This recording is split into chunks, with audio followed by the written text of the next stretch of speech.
Hello students, आपका स्वागत है आपके यूट्यूब चैनल मैथ्स वे इजी में। हम pair of linear equations in two variables कर रहे थे। उसमें हमने 3.5 एक्सरसाइज का क्वेश्चन नंबर 1 पिछली क्लास में किया था। आज हमें करना है क्वेश्चन नंबर 2 से। देखिए क्वेश्चन नंबर 2 क्या है। इसके अंदर दो पार्ट्स हैं। पहले पार्ट के अंदर for which values of A and B does the following pair of linear equations have infinite number of solutions. तो ए इसके अंदर ये दिया हुआ है कि किस वैल्यू के लिए ए और बी के लिए इनफाइनाइट नंबर ऑफ सॉल्यूशंस हमें मिलेंगे। तो पहले हम इक्वेशंस लिख लेते हैं। पहली इक्वेशन हमें दे रखी है 2x plus 3y this is equal to 7। ये एक इक्वेशन हमें दे रखी है। अब हम क्या करेंगे, सारे टर्म्स को लेफ्ट हैंड साइड में लेके आएंगे। इसको हम स्टैंडर्ड फॉर्म में लिखेंगे तो ये इक्वेशन हमारी बन जाती है 2x plus 3y minus 7 this is equal to 0। इसको हम कह देते हैं इक्वेशन नंबर 1। अब आप दूसरी इक्वेशन लिखिए a minus B x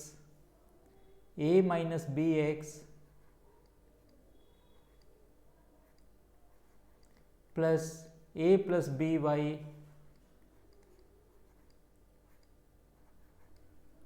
this is equal to 3a plus B minus 2। 3a plus B minus 2। इसको भी आप क्या करिए, स्टैंडर्ड फॉर्म में लिखिए। सारे टर्म्स आपको लेफ्ट हैंड साइड में लेके आने हैं। तो ये इक्वेशन हमारी क्या बन जाएगी, a minus B X plus a plus B Y minus इस राइट हैंड साइड को 3a प्लस बी माइनस 2 को पूरा आप लेफ्ट हैंड साइड में शिफ्ट करिए।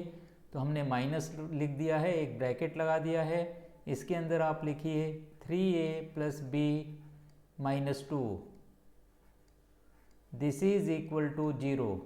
तो ये इक्वेशन नंबर 2 हो गई है हमारी। अब हम इसके अंदर लिख सकते हैं a1 b1 c1 की वैल्यू। पहली इक्वेशन से आपको a1 की वैल्यू मिलेगी। तो a1 की वैल्यू हमें क्या मिलती है 2।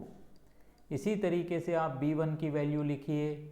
b1 की वैल्यू हमें मिलती है 3। आप लिखिए c1 की वैल्यू। c1 की वैल्यू बन जाती है -7।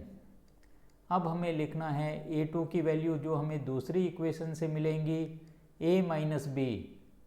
a2 की वैल्यू क्या हो गई, a माइनस बी। इसी तरीके से b2 की वैल्यू आप लिखिए a प्लस बी। अब हमें लिखना है c2 की वैल्यू। c2 की वैल्यू हमें मिलती है minus times 3a plus B minus 2। अब आपको पता है for infinite number of solutions हमारे पास क्या कंडीशन होनी चाहिए, a1 by a2 is equal to b1 by b2 is equal to c1 by c2। तो हम यहाँ पर लिख रहे हैं for infinite number of solutions.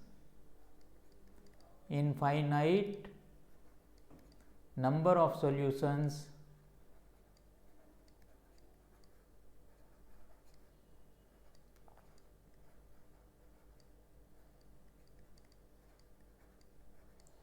a1 by a2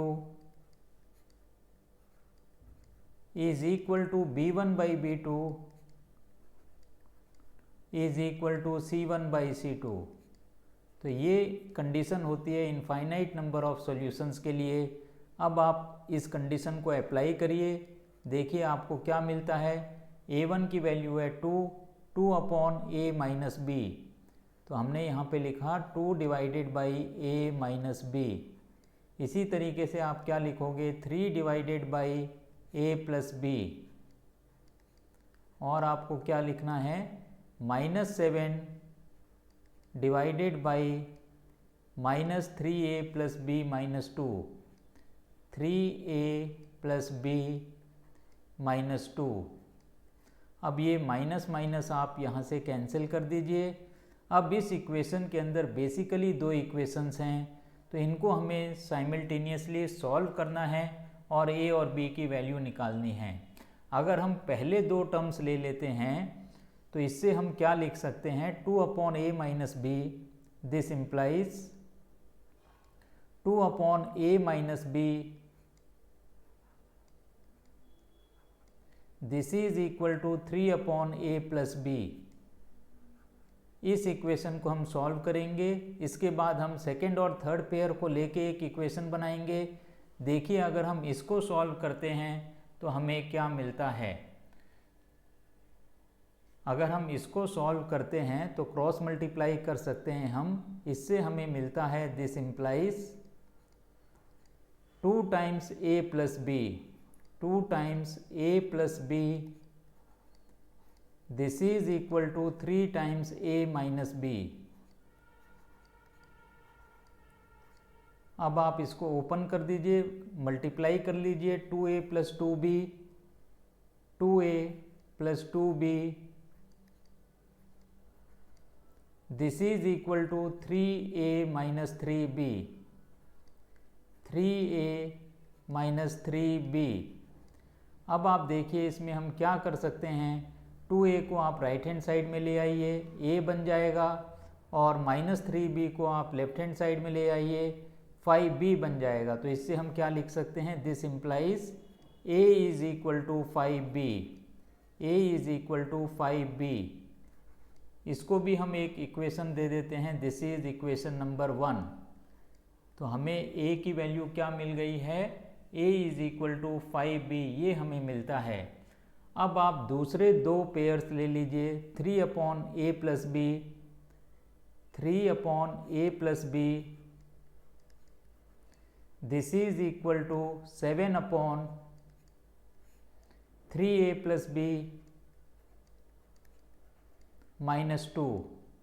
इधर हम क्रॉस मल्टीप्लाई करेंगे, क्रॉस मल्टीप्लाई करने से 3 से आप इस पूरे नंबर को मल्टीप्लाई करिए तो हम क्या लिख सकते हैं, 3 multiplied by 3a plus b minus 2, this is equal to 7 multiplied by a plus b।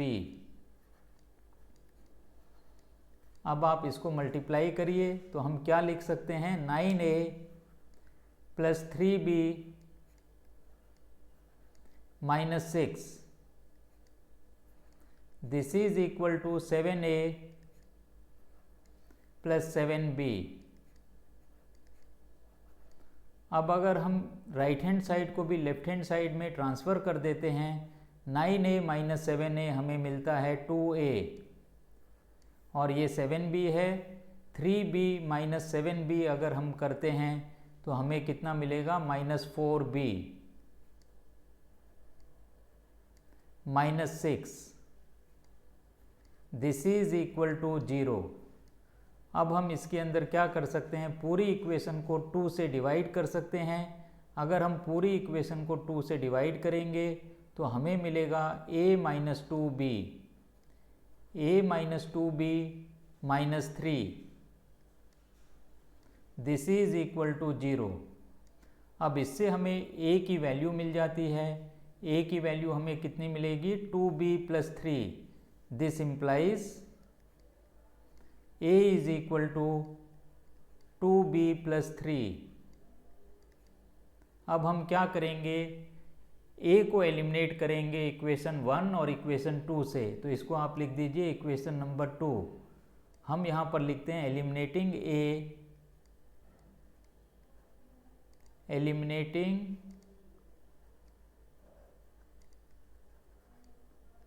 a from 1 and 2, from equation 1 and equation 2। तो आप क्या करिए, a की वैल्यू हमें 5b मिली है, इधर हम इक्वेशन नंबर 2 में सब्स्टिट्यूट कर देते हैं तो हमें क्या मिल जाएगा, 5b, this is equal to 2b plus 3, 2b plus 3। इससे हमें क्या मिलेगा, 3b is equal to 3, this implies 5b minus 2b 3b, 3b is equal to 3। तो इससे हमें मिल जाती है b की value 1, this implies b is equal to 1। अब इस b की वैल्यू को हमें किसी एक इक्वेशन के अंदर सब्स्टिट्यूट करना है और हमें a की वैल्यू निकालनी है। तो आप देखिए फ्रॉम इक्वेशन नंबर 1 हम कर लेते हैं। तो यहाँ पर आप लिखिए फ्रॉम इक्वेशन नंबर 1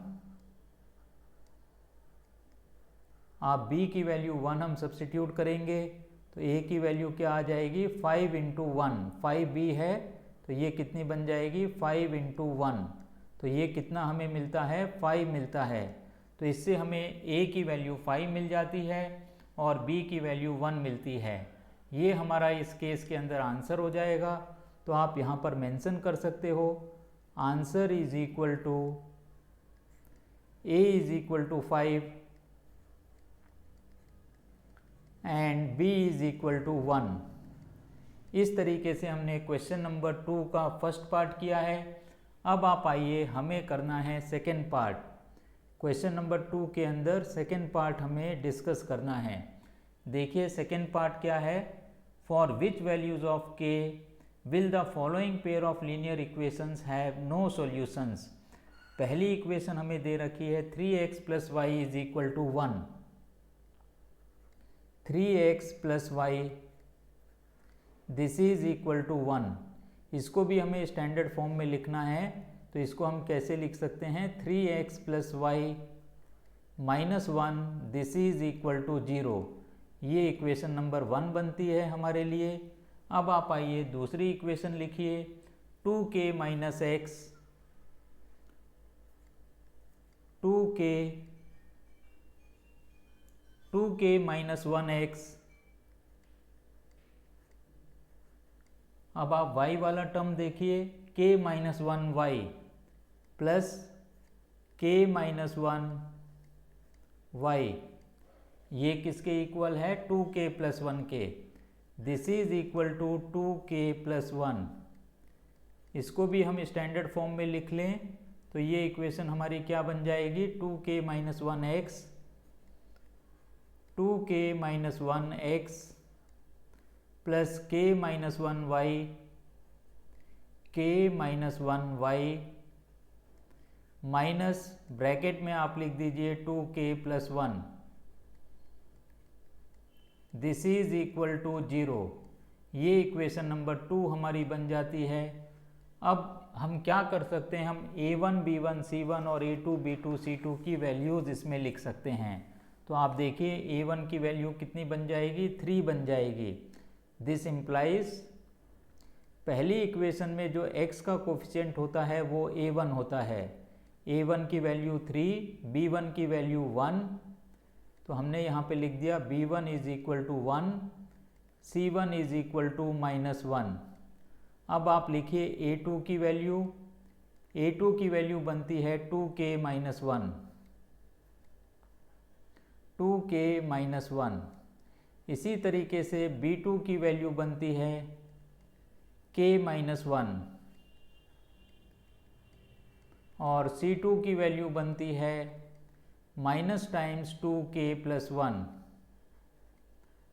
तो अब हमने क्या किया है, हमने a1 b1 c1 a2 b2 c2 की वैल्यू लिखी है। इस इक्वेशंस को हमें सॉल्व करना है, k की वैल्यू निकालनी है जिससे कि कोई भी सॉल्यूशन हमें ना मिले। तो इसके लिए क्या होता है, जब नो सॉल्यूशन होता है तो a1 by a2 is equal to b1 by b2 होता है। तो आपको ये कंडीशन इसके अंदर लगानी है और k की वैल्यू हम निकालेंगे। तो देखिए हम यहाँ पर लिख रहे हैं a1 by a2 is equal to b1 by b2। This implies values आप रखिए 3 upon 2k minus 1 this is equal to 1 upon k minus 1, 1 upon k minus 1। अब अगर इसको हम सॉल्व करते हैं तो हमें क्या मिलेगा 3 multiplied by k minus 1 plus नहीं this is equal to 1 multiplied by 2k minus 1, या सिंपली हम क्या लिख सकते हैं 2k माइनस 1। तो ये कितना बन जाता है आप देखिए 3k minus 3, this is equal to 2k minus 1। इसको सॉल्व करते हैं, 2k को अगर हम लेफ्ट हैंड साइड में ले आते हैं तो ये बन जाएगा 3k minus 2k, this is equal to minus 1 plus 3। इससे क्या मिलेगा, k is equal to 2, this implies k is equal to 2। अब हमें ये भी बताना है कि इस k की वैल्यू के लिए C1 बाई C2 की वैल्यू जो आएगी वो A1 by A2 B1 by B2 के इक्वल नहीं होगी। तो अब हमें क्या करना है, तीनों फ्रैक्शंस हमें कैलकुलेट करने हैं। Now if k is equal to 2 या for this value of k, now if k is equal to 2 A1 by A2, आप तीनों फ्रैक्शंस कैलकुलेट करिए। A1 बाई A2 की वैल्यू कितनी हो जाएगी, A1 बाई A2 हमने लिखा हुआ है 3/2k माइनस 1, ये A1 बाई A2 की वैल्यू है। तो यहाँ पर आप डाल दीजिए 3 divided by 2 into 2 minus 1, 4 minus 1 3 हो गया ये, तो ये कितना आ गया 3/3 विच इज इक्वल टू 1। 3 और 3 कैंसिल हो गया, A1 बाई A2 की वैल्यू हमें 1 मिली है। अब आप निकालिए B1 बाई B2 की वैल्यू, तो देखिए B1 बाई B2 की वैल्यू हमें क्या मिलती है, this is equal to 1/k minus 1। तो हमने यहाँ पे लिखा 1/k की वैल्यू 2 है, 2 माइनस 1, 2 माइनस 1 भी 1 ही आ जाएगा, 1/1, this is equal to 1/1 which is 1। तो A1 by A2 is equal to B1 by B2 तो हमें मिल रहा है। लेकिन अब आप C1 बाई C2 भी कैलकुलेट करिए, देखिए हमें C1 बाई C2 की क्या वैल्यू मिलती है।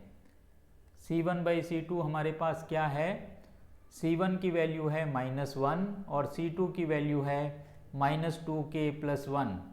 तो यहाँ पर आप लिखिए -1 और इधर हम लिखेंगे माइनस बाहर ब्रैकेट के अंदर 2k प्लस 1।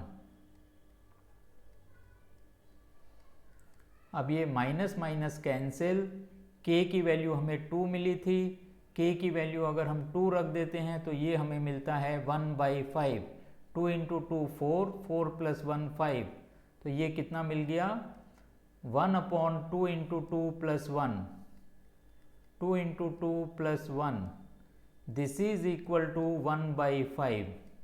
तो C1 बाई C2 की वैल्यू हमें कितनी मिलती है, 1/5 मिलती है। This implies A1 by A2 is equal to B1 by B2, this implies A1 by A2 is equal to B1 by B2 is not equal to C1 by C2। तो हमारा answer क्या होगा, k is equal to 2।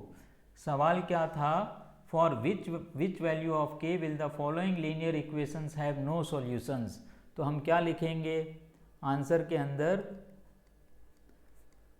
For k is equal to 2 pair of linear equations have no solution, pair of linear equations have no solution, pair of linear equations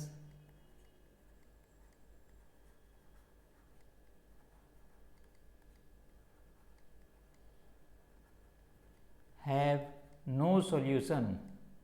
तो अगर k की value 2 आ जाती है तो इन दोनों इक्वेशंस के लिए कोई सॉल्यूशन नहीं होगा, नो सॉल्यूशन।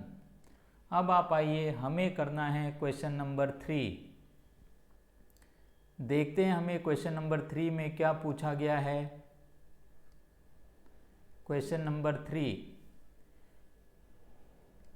को हम ठीक से लिख लेते हैं यहाँ पे। तो ये हमें दिया हुआ है क्वेश्चन नंबर 3।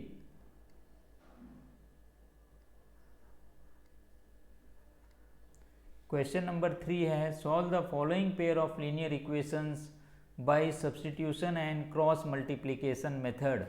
हमें सब्स्टिट्यूशन मेथड से भी सॉल्व करना है और सब्स्टिट्यूशन मेथड से भी सॉल्व करना है। तो देखिए, सबसे पहले हम सब्स्टिट्यूशन मेथड से सॉल्व करेंगे, उसके बाद हम क्रॉस मल्टीप्लिकेशन मेथड से सॉल्व करेंगे। तो हम इक्वेशंस पहले लिख लेते हैं। हमारी इक्वेशंस हैं 8x + 5y = 9, 8x + 5y this is equal to 9। इसको अगर हम स्टैंडर्ड फॉर्म में लिखते हैं तो ये इक्वेशन बन जाएगी 8x + 5y - 9 this is equal to 0। तो ये बनती है पहली इक्वेशन। और दूसरी इक्वेशन हमें इसके अंदर दे रखी है 3x + 2y, 3x + 2y this is equal to 4। इसको हम अगर स्टैंडर्ड फॉर्म में लिखते हैं तो हमारी इक्वेशन बनती है 3x + 2y - 4 is equal to 0। This is equation number 2। हमें क्या करना है, सब्स्टिट्यूशन मेथड से इन दोनों इक्वेशंस को सॉल्व करना है। तो यहाँ पर आप लिख दीजिए using substitution method, using substitution method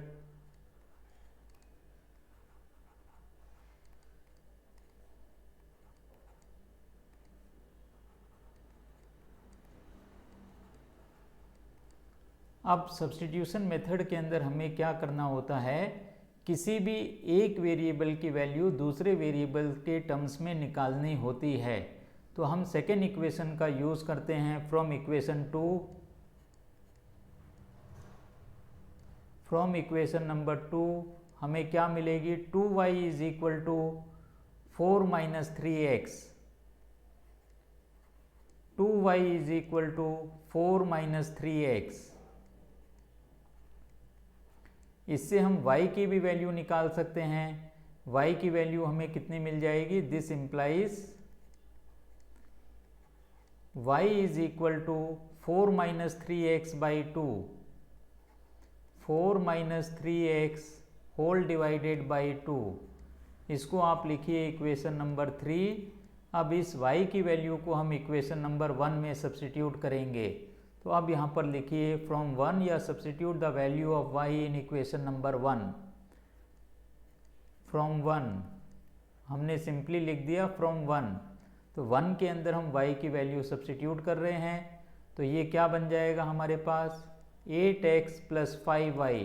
तो हमने यहाँ पे 5 लिखा, y की वैल्यू आप डाल दीजिए 4 - 3x divided by 2 -9 is equal to 0। तो -9 इज इक्वल टू 0 है, तो हमने 9 को राइट हैंड साइड में कर दिया है। अब इससे हम क्या करेंगे, 8x की वैल्यू निकालेंगे। इसके लिए सबसे पहले हम क्या करेंगे, एलसीएम ले लेते हैं। तो ये बन जाएगा 2 × 8 16x। तो यहाँ पर हमने लिखा 16x, 5 4 जा 20 + 20, 5 3 जा 15 - 15x होल डिवाइडेड बाई 2। क्योंकि हमने एलसीएम लिया है इसीलिए whole divided by 2 is equal to 9। This implies 16x - 15x हो गया x + 20 this is equal to 9 × 2 18। तो इससे हमें x की वैल्यू मिल जाती है 18 - 20, x is equal to -2। x की वैल्यू हमें मिलती है -2। अब इस x की वैल्यू को हम इक्वेशन नंबर 3 में सब्स्टिट्यूट करेंगे। तो यहाँ पर आप लिख दीजिए put the value of x,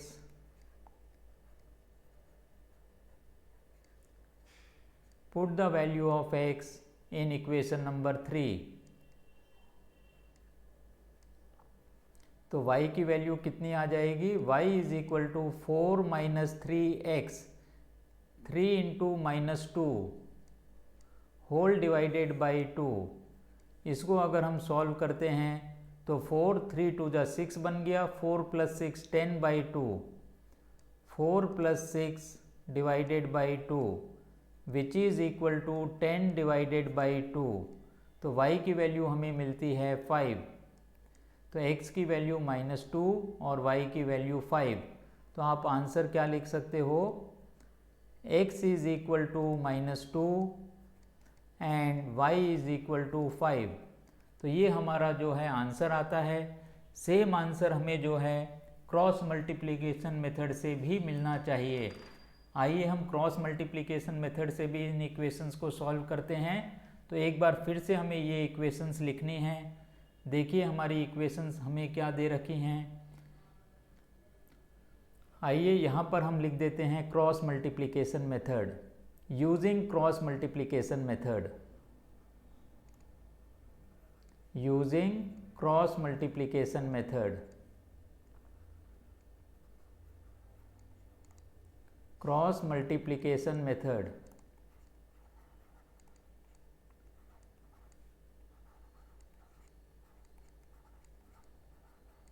फिर से आप इक्वेशंस लिखिए। हमारी जो इक्वेशंस हमें दे रखी हैं वो इक्वेशंस हैं 8x + 5y - 9, 8x + 5y - 9, this is equal to 0। ये हमारी इक्वेशन नंबर 1 थी। इसी तरीके से जो इक्वेशन नंबर 2 थी हमारी 3x + 2y, 3x + 2y -4 is equal to 0। This is equation number 2। 8x + 5y - 9 is equal to 0, 3x + 2y -4 is equal to 0। अब हमें क्या करना है, क्रॉस मल्टीप्लिकेशन मेथड अगर हमें यूज़ करना है तो हमें a1 की वैल्यू 8, b1 की वैल्यू 5 और c1 की वैल्यू -9। इसी तरीके से a2 की वैल्यू लिखिए जो दूसरी इक्वेशन से हमें मिलेंगी 3, b2 की वैल्यू लिखिए 2 और c2 की वैल्यू लिखिए -4। अब हमें क्रॉस मल्टीप्लिकेशन मेथड यूज़ करना है तो हम लिखते हैं x divided by, this is equal to y divided by and this is equal to 1 divided by. अब अगर हम फॉर्मूला लिखते हैं b1c2, x के नीचे आएगा b1c2 माइनस b2c1। इसी तरीके से y के नीचे आप लिखिए c1a2 minus c2a1 minus c2a1 और 1 के नीचे हम लिखेंगे a1b2 a1b2 माइनस a2b1। ये वैल्यूज़ आप सब्स्टिट्यूट करिए। x डिवाइडेड बाई b1 की वैल्यू हमारे पास है 5 और c2 की वैल्यू है -4, तो ये बन गया 5 मल्टीप्लाइड बाई -4 माइनस b2 की वैल्यू आप लिखिए 2 मल्टीप्लाइड बाई c1 की वैल्यू है -9। This is equal to y divided by c1 की वैल्यू लिखिए -9 और a2 की वैल्यू हमें लिखना है 3, तो ये हो गया -4 डिवाइडेड बाई c2 की वैल्यू हमारे ये है c1 की वैल्यू -9 है, तो ये हो गया -9 और हमें इसको a2 से मल्टीप्लाई करना है जिसकी वैल्यू है 3, बीच में माइनस साइन, c2 की वैल्यू है -4 और a1 की वैल्यू है 8 multiplied by 8। This is equal to 1 divided by a1b2 8 into 2 a1b2, तो a1 की वैल्यू है 8 और b2 की वैल्यू है 2 माइनस a2 की वैल्यू कितनी है 3 है, तो हमने यहाँ पे लिखा 3 और b1 की वैल्यू है 5। अब इसको हमें सॉल्व करना है तो ये हमें कितना मिल जाएगा, आप देखिए x डिवाइडेड बाई -20 और -2 और -9 कितना हो गया, 9 2 जा 18 माइनस माइनस प्लस हो गया, तो ये बनता है +18। This is equal to y divided by -27, 9 3 जा 27, और ये माइनस माइनस प्लस हो गया है, और 8 4 जा 32 +32, and this is equal to 1 divided by 8 2 जा 16, 16 माइनस 5 3 जा 15, तो ये बनता है 16 माइनस 15। अब अगर हम इनको और कैलकुलेट करते हैं तो हमें मिलता है x डिवाइडेड बाई -2,